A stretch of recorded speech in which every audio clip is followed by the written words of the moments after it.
ನಮಸ್ಕಾರ. ಬಿರ್ಬಲ್ನ ವಿಶೇಷ ಕಾರ್ಯಕ್ರಮಕ್ಕೆ ಸ್ವಾಗತ. ವೀಕ್ಷಕರೇ, ಸಂಸತ್ನಲ್ಲಿ ಅಮಿತ್ ಶಾ ಅವರ ಕೈ ನಡುಗ್ತಾ ಇತ್ತ.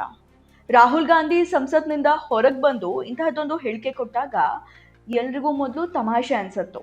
ಆದ್ರೆ ಆಮೇಲೆ ಎಲ್ಲೋ ಒಂದ್ ಕಡೆ ಆಶ್ಚರ್ಯ ಕೂಡ ಆಗಿತ್ತು. ಅಮಿತ್ ಶಾ ಅವರು ಇಡೀ ಗಾಂಧಿ ಕುಟುಂಬವನ್ನ ಬಿಟ್ಟು ಬಿಡದೆ ಹೇಗೆ ಕಾಡಿದ್ರು ಅನ್ನೋದನ್ನ ಸಂಸತ್ತಲ್ಲಿ ನೋಡಿದೀವಿ. ನಂತರ ಢರೋಮತ್ ರಾಹುಲ್ ಗಾಂಧಿ ಸಂಸತ್ನಿಂದ ಓಡ್ ಹೋಗಿದ್ದನ್ನು ಕೂಡ ಕಂಡ್ವಿ. ಆದ್ರೆ ಈಗ ಅದರ ಅಸಲಿ ಕಾರಣ ಗೊತ್ತಾಗಿದೆ. ಯಾಕೆ ಅವತ್ತು ಅಮಿತ್ ಶಾ ಅವರ ಕೈ ನಡುಗ್ತಾ ಇತ್ತು, ಡೀಟೇಲ್ ಆಗಿ ಇವತ್ತು ನಾನು ಮಾತಾಡ್ತೀನಿ. ವಿಡಿಯೋನ ಕೊನೆವರೆಗೂ ಮಿಸ್ ಮಾಡದೆ ನೋಡಿ. ಇನ್ನೂ ಕೂಡ ನಮ್ಮ ಬೀರ್ಬಲ್ ಚಾನಲ್ನ ಸಬ್ಸ್ಕ್ರೈಬ್ ಮಾಡಿಲ್ಲ ಅಂದ್ರೆ ಈ ಕೂಡಲೇ ಸಬ್ಸ್ಕ್ರೈಬ್ ಮಾಡಿ ಹಾಗೂ ಬೆಲ್ ಬಟನ್ನ ಕ್ಲಿಕ್ ಮಾಡಿ. ವೀಕ್ಷಕರೇ, ಶೀರ್ಷಿಕೆ ಬಗ್ಗೆ ನೀವು ಜಾಸ್ತಿ ತಲೆ ಕೆಡಿಸ್ಕೊಂಡಾಗೆ ಕಾಣಿಸ್ತಾ ಇದೆ. ಸೋನಿಯಾ ಗಾಂಧಿ ಅವರಿಗೆ ಮೋದಿಜಿ ಯಾಕೆ ಕಾಲ್ ಮಾಡಿದ್ರು ಅಂತ. ಜಾಸ್ತಿ ಯೋಚನೆ ಮಾಡಬೇಡಿ, ಮೊದಲು ಆ ವಿಷಯದಿಂದನೇ ಇಡೀ ಕತೆ ಶುರು ಮಾಡ್ತೀನಿ. ಸುಮಾರು 8 ರಿಂದ 9 ವರ್ಷದ ಹಿಂದೆ 2016ರಲ್ಲಿ ಆಗಿನ ಕಾಂಗ್ರೆಸ್ ಅಧ್ಯಕ್ಷೆ ಸೋನಿಯಾ ಗಾಂಧಿ ಅವರು ಆಗಸ್ಟ್ ತಿಂಗಳಲ್ಲಿ ವಾರಣಾಸಿಯಲ್ಲಿ ಒಂದು ರ್ಯಾಲಿಯಲ್ಲಿ ಭಾಗವಹಿಸಿದ್ರು. ಅವತ್ತು ಆಗಸ್ಟ್ 2ನೇ ತಾರೀಕು. ಸೋನಿಯಾ ಗಾಂಧಿ ಹಾಗೂ ಕಾಂಗ್ರೆಸ್ ಪಕ್ಷದ ಈ ರ್ಯಾಲಿಯ ಉದ್ದೇಶ ಏನಾಗಿತ್ತು ಅಂದ್ರೆ, ಪ್ರಧಾನಿ ನರೇಂದ್ರ ಮೋದಿ ಅವರ ಸಂಸದೀಯ ಕ್ಷೇತ್ರ ಆಗಿರೋ ವಾರಣಾಸಿಯ ಅವ್ಯವಸ್ಥೆಗಳನ್ನ ಎತ್ತಿ ತೋರಿಸೋದು. ಅದಕ್ಕೆ ಅವರು ದರ್ದೆ ಬನಾರಸ್ ಅಂತ ಹೆಸರು ಕೂಡ ಕೊಟ್ಟಿದ್ರು. ಈ ರ್ಯಾಲಿಯಲ್ಲಿ ಸೋನಿಯಾ ಗಾಂಧಿ ಅವರೊಂದಿಗೆ ಶೀಲಾ ದೀಕ್ಷಿತ್, ಕಾಂಗ್ರೆಸ್ನ ಗುಲಾಂ ನಬಿ ಆಜಾದ್ ಸೇರಿದಂತೆ ಎಲ್ಲಾ ಹಿರಿಯ ನಾಯಕರು ಕೂಡ ಉಪಸ್ಥಿತರಿದ್ರು. ಸೋನಿಯಾ ಗಾಂಧಿ ಅವರು ಪ್ರಧಾನಿ ನರೇಂದ್ರ ಮೋದಿ ಅವರ ಸಂಸದೀಯ ಕ್ಷೇತ್ರದಲ್ಲಿ ಕಾಂಗ್ರೆಸ್ನ ಶಕ್ತಿಯನ್ನ ಪ್ರದರ್ಶಿಸೋಕೆ ಮುಂದಾಗ್ತಾರೆ. ಸೋನಿಯಾ ಗಾಂಧಿ ವಾರಣಾಸಿಯ ರಸ್ತೆಗಳಲ್ಲಿ ಸುಮಾರು 6 ಕಿಲೋಮೀಟರ್ ದೂರಕ್ಕೆ ತೆರೆದ ಕಾರ್ನಲ್ಲಿ ರೋಡ್ ಶೋ ಅನ್ನ ನಡೆಸ್ತಾ ಇದ್ರು. ಆ ಟೈಮಲ್ಲಿ ಸೋನಿಯಾ ಗಾಂಧಿ ಅವರಿಗೆ 69 ವರ್ಷ ವಯಸ್ಸಾಗಿತ್ತು. ಅವರ ಆರೋಗ್ಯ ಅಷ್ಟೇ ಚೆನ್ನಾಗಿರ್ಲಿಲ್ಲ. ರೋಡ್ ಶೋ ಸಮಯದಲ್ಲಿ ಸೋನಿಯಾ ಗಾಂಧಿ ಅವರಿಗೆ ಇದ್ದಕ್ಕಿದ್ದಂತೆ ಸಿಕ್ಕಾಪಟ್ಟೆ ಜ್ವರ. ಹಠಾತ್ ಜ್ವರದಿಂದ ಅವರಿಗೆ ಆರೋಗ್ಯ ಸಿಕ್ಕಾಪಟ್ಟೆ ಹದಗೆಡುತ್ತೆ. ಕೊನೆಗೆ ತಮ್ಮ ರೋಡ್ ಶೋ ಅನ್ನ ರದ್ದುಗೊಳಿಸಬೇಕಾದ ಪರಿಸ್ಥಿತಿ ಕೂಡ ಬರುತ್ತೆ. ರೋಡ್ ಶೋ ಅನ್ನ ಅರ್ಧಕ್ಕೆ ಬಿಟ್ಟು ಸೋನಿಯಾ ಗಾಂಧಿ ಅವರು ಕೂಡಲೇ ರಾಜಧಾನಿ ದೆಹಲಿಗೆ ಹೋಗ್ತಾರೆ. ಕಾಂಗ್ರೆಸ್ ಪಕ್ಷದ ಎಲ್ಲಾ ಹಿರಿಯ ನಾಯಕರು ಕೂಡ ಸೋನಿಯಾ ಅವರ ಹಠಾತ್ ಆರೋಗ್ಯ ಹದಗೆಟ್ಟಿರೋದು ದೊಡ್ಡ ವಿಷಯ ಆಗದಂತೆ ನೋಡ್ಕೊಂಡಿದ್ರು.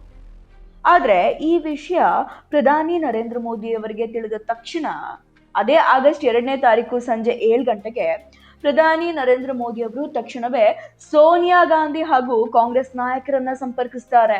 ಸೋನಿಯಾ ಗಾಂಧಿ ಅವರ ಆರೋಗ್ಯದ ಬಗ್ಗೆ ಮಾಹಿತಿಯನ್ನ ಪಡ್ಕೊಳ್ತಾರೆ. ಹಾಗೆ ನನ್ನ ಕ್ಷೇತ್ರ ವಾರಣಾಸಿಗೆ ಸೋನಿಯಾ ಗಾಂಧಿ ಅವರು ಬಂದಿದ್ದು, ಅಲ್ಲಿ ಅವರ ಆರೋಗ್ಯ ಹಠಾತ್ ಆಗಿ ಹದಗೆಟ್ರೆ ಯಾವ ವ್ಯವಸ್ಥೆಗಳಿವೆ, ಅವರನ್ನ ಹೇಗೆ ಕರೆದೊಯ್ಯಲಾಯಿತು ಅನ್ನೋದೇ ಎಲ್ಲದನ್ನು ಕೂಡ ನರೇಂದ್ರ ಮೋದಿ ಅವರು ವಿಚಾರಿಸ್ತಾರೆ. ಇದರ ನಂತರ ಅವರು ಟ್ವೀಟ್ ಕೂಡ ಮಾಡಿದ್ರು. ಅದರಲ್ಲಿ ಅವರು ಸೋನಿಯಾ ಗಾಂಧಿ ಅವರು ಶೀಘ್ರವೇ ಚೇತರಿಸಿಕೊಳ್ಳಿ ಅಂತ ದೇವರಲ್ಲಿ ನಾನು ಪ್ರಾರ್ಥಿಸ್ಕೊಳ್ತೀನಿ ಅಂತ ಒಂದು ಟ್ವೀಟ್ ಅನ್ನು ಕೂಡ ಮಾಡ್ತಾರೆ. ನೋಡಿ, ಸೋನಿಯಾ ಗಾಂಧಿ ವಾರಣಾಸಿಗೆ ಬಂದಿದ್ಯಾಕೆ ಅನ್ನೋದು ಬೇರೆ ವಿಷಯ. ಅವರು ಬಂದಿದ್ದರ ಉದ್ದೇಶ ಪ್ರಧಾನಿ ನರೇಂದ್ರ ಮೋದಿ ಅವರ ವಿರುದ್ಧ ಆರೋಪಗಳನ್ನ ಮಾಡೋಕೆ, ಪಿಎಂ ನರೇಂದ್ರ ಮೋದಿ ಅವರ ಸಂಸದೀಯ ಕ್ಷೇತ್ರದಲ್ಲಿ ಪಿಎಂ ಮೋದಿ ವಿರುದ್ಧವೇ ಪ್ರಚಾರ ಮಾಡೋಕೆ ಮತ್ತು ಸವಾಲ್ ಹಾಕೋಕೆ. ಆದ್ರೆ ಪ್ರಧಾನಿ ನರೇಂದ್ರ ಮೋದಿ ಅವರ ರಾಜಕೀಯ ಹೇಗಿದೆ ನೋಡಿ. ಅವರು ನನ್ನ ವಿರುದ್ಧ ಮಾತಾಡೋಕೆ ಬಂದಿದ್ದಾರೆ ಅಥವಾ ಸುಳ್ಳು ಪ್ರಚಾರ ಮಾಡೋಕೆ ಬಂದಿದ್ದಾರೆ ಅನ್ನೋದು ಯಾವುದನ್ನು ಕೂಡ ನರೇಂದ್ರ ಮೋದಿ ನೋಡೋದೇ ಇಲ್ಲ.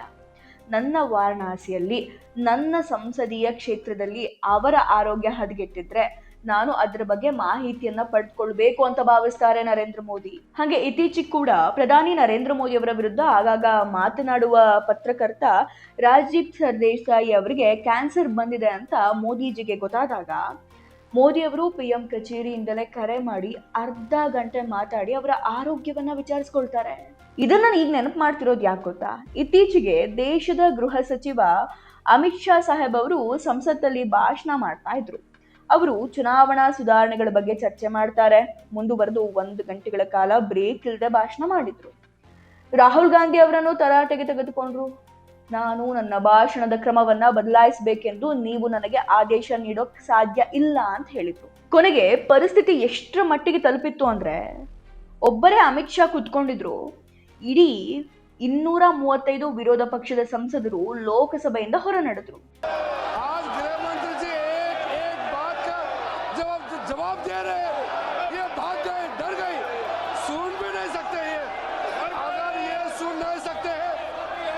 दिनों से संसद के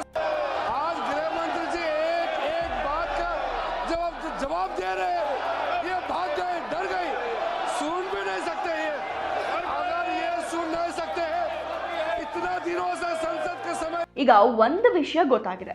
ಗೃಹ ಸಚಿವ ಅಮಿತ್ ಶಾ ಅವರು ಭಾಷಣ ಮಾಡ್ತಿದ್ದ ದಿನ ಅವರಿಗೆ ಜ್ವರ 102 ಡಿಗ್ರಿ ಇತ್ತು.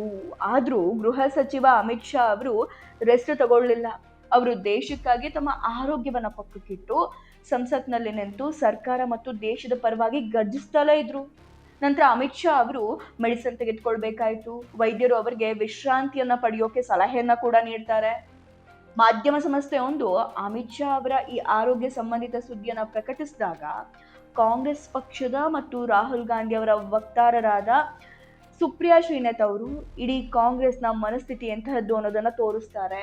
ಸುಪ್ರಿಯಾ ಶ್ರೀನಾಥ್ ಅವರು ಗೃಹ ಸಚಿವ ಅಮಿತ್ ಶಾ ಅವರ ಆರೋಗ್ಯವನ್ನ ಗೇಲಿ ಮಾಡ್ತಾರೆ. ಟ್ವೀಟ್ ಮಾಡಿ ಹೇಳ್ತಾರೆ, ಗೃಹ ಸಚಿವ ಅಮಿತ್ ಶಾ ಅವರ ಆರೋಗ್ಯ ಹದಗೆಟ್ಟಿರುವ ಬಗ್ಗೆ ಮಾಹಿತಿ ಸಿಕ್ಕಿದ್ದು ಅವರು ಶೀಘ್ರವಾಗಿ ಚೇತರಿಸಿಕೊಳ್ಳಿ ಅಂತ ನಾವು ಬಯಸ್ತೀವಿ ಅಂತ ಹೇಳಿ ಆಮೇಲೆ ಏನ್ ಹೇಳ್ತಾರೆ ಗೊತ್ತಾ, ರಾಹುಲ್ ಗಾಂಧಿ ಅವರ ಮುಂದೆ ದೊಡ್ಡವರಿಗೂ ಜ್ವರ ಬರುತ್ತೆ ಅಂತ. ರಾಹುಲ್ ಗಾಂಧಿ ಅವರ ಮತಗಳ್ಳತನ ಆರೋಪಕ್ಕೆ ಚುನಾವಣಾ ಆಯೋಗವನ್ನ ಸಿಕ್ಕಿ ಹಾಕಿಕೊಂಡ ರೀತಿ ಕಂಡು ಗೃಹ ಸಚಿವ ಅಮಿತ್ ಶಾ ಅವರಿಗೆ ಈ ಸ್ಥಿತಿ ಆಗಿದೆ ಅಂತ ಹೇಳ್ತಾರೆ. ಅಲ್ಲ, 61 ವರ್ಷದ ಭಾರತದ ಗೃಹ ಸಚಿವ ಅಮಿತ್ ಶಾ ಅವರ ಆರೋಗ್ಯದ ಬಗ್ಗೆ ಇಂತಹ ಕೀಳು ಮಟ್ಟದ ರಾಜಕೀಯ ಹೇಳಿಕೆ ನೀಡ್ತಾರೆ ಅಂದ್ರೆ ಲೆಕ್ಕ ಹಾಕಿ. ಸೋನಿಯಾ ಗಾಂಧಿ ಅವರು ವಾರಣಾಸಿಯಲ್ಲಿ ನನ್ನ ಅಭಿವೃದ್ಧಿಯನ್ನ ನೋಡಿ ಜ್ವರ ಬಂದಿದೆ ಅಂತ PM ಮೋದಿ ಅವತ್ತು ಹೇಳಿಲ್ಲ. ಯಾಕಂದ್ರೆ ಯಾರಾದ್ರೂ ಸಂಕಷ್ಟದಲ್ಲಿದ್ದಾಗ, ಯಾರಾದ್ರೂ ಆರೋಗ್ಯ ಸಮಸ್ಯೆಯಲ್ಲಿದ್ದಾಗ ಅವರನ್ನ ಗೇಲಿ ಮಾಡೋದು ಅವರ ಸಂಸ್ಕಾರ ಅಲ್ಲ, ಸನಾತನ ಹಿಂದೂ ಸಂಸ್ಕೃತಿಯೂ ಅಲ್ಲ. ಇತ್ತೀಚೆಗೆ ಮಲ್ಲಿಕಾರ್ಜುನ್ ಖರ್ಗೆ ಅವರು ಅನಾರೋಗ್ಯದಿಂದ ಆಸ್ಪತ್ರೆಗೆ ದಾಖಲಾದಾಗ ಗಾಂಧಿ ಕುಟುಂಬ ಅವರನ್ನ ಒಬ್ಬಂಟಿಯಾಗಿ ಬಿಟ್ಟು ಹೋಗಿತ್ತು. ಆದ್ರೆ ಪ್ರಧಾನಿ ನರೇಂದ್ರ ಮೋದಿ ಅವರು ಕರೆ ಮಾಡಿ ಅವರ ಆರೋಗ್ಯವನ್ನ ವಿಚಾರಿಸಿದ್ರು. ಮಲ್ಲಿಕಾರ್ಜುನ್ ಖರ್ಗೆ ಅವರು ಈ ವಿಷಯವನ್ನ ಸಾರ್ವಜನಿಕವಾಗಿ ಟ್ವಿಟರ್ನಲ್ಲಿ ಹೇಳ್ಕೊಳ್ತಾರೆ. ನೋಡಿ, ಇದು ಇಬ್ಬರ ನಡುವೆ ಇರುವಂತ ವ್ಯತ್ಯಾಸ. ಹಿಂದೆ ಅಟಲ್ ಬಿಹಾರಿ ವಾಜಪೇಯಿ ಅವರ ಆರ್ಥಿಕ ಪರಿಸ್ಥಿತಿ ಚೆನ್ನಾಗಿಲ್ಲದ ಕಾರಣ ವಿದೇಶದಲ್ಲಿ ಮೊಣಕಾಲಿನ ಶಸ್ತ್ರಚಿಕಿತ್ಸೆ ಮಾಡಿಸಲು ಸಾಧ್ಯವಾಗದೇ ಇದ್ದಾಗ ರಾಜೀವ್ ಗಾಂಧಿ ಅವರು ವಾಜಪೇಯಿ ಅವರನ್ನ ವಿದೇಶಕ್ಕೆ ಹೋಗುವ ನಿಯೋಗದೊಂದಿಗೆ ಕಳಿಸಿದ್ರು. ಇದು ರಾಜಕೀಯ ಸೌಹಾರ್ದತೆ ಮತ್ತು ಸಮನ್ವಯ ಆಗಿತ್ತು. ಆದ್ರೆ ಇವತ್ತು ಅಧಿಕಾರದ ಹಸುವಿನಿಂದ ಬಳಲ್ತಾ ಇರುವಂತಹ ಕಾಂಗ್ರೆಸ್ ಪ್ರತಿ ನಾಚಿಕೆಗೇಡಿನ ಕೃತ್ಯವನ್ನ ಮಾಡ್ತಾ ಇದೆ.